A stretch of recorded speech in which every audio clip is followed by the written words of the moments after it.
અરવલ્લીના મેઘરજ તાલુકાના ઇપલોડા ગ્રામ પંચાયત દ્વારા કામોમાંથી વંચિત રખાતા આવેદનપત્ર આપવામાં આવ્યું છે। ઇપલોડા ગ્રામ પંચાયતમાં એટીવીટીના કામોમાંથી વંચિત રાખતા આવેદનપત્ર આપવામાં આવ્યું છે।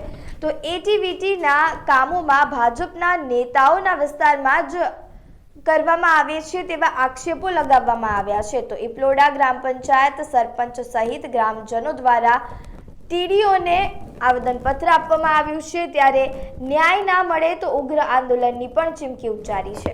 હું ઇપલોડા ગ્રામ પંચાયતનો ડેપ્યુટી સરપંચ છું। મારા વિસ્તારમાં 5 થી 6 ગામ આવેલ છે અને અમોને અમારા તલાટી ગૃહમંત્રી ઉપર અરજદાર એસીબી કરતો ભાજપે અમારી ઉપર અદાવત રાખી, કર્મચારીઓ અદાવત રાખી, વારંવાર કામ કાઢી નાખવામાં આવે છે।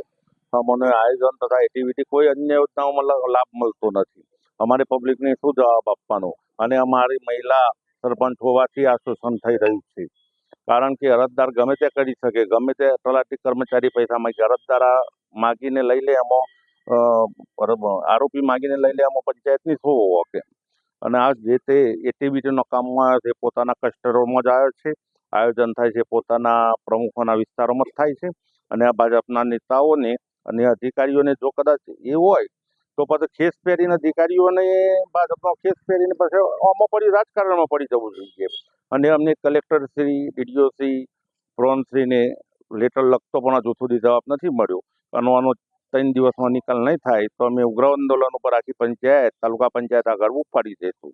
અને જો ન્યાય નહીં મળે તો કોઈ પણ બનાવ બને એક સરકારી કર્મચારીઓની જવાબદારી રહેશે।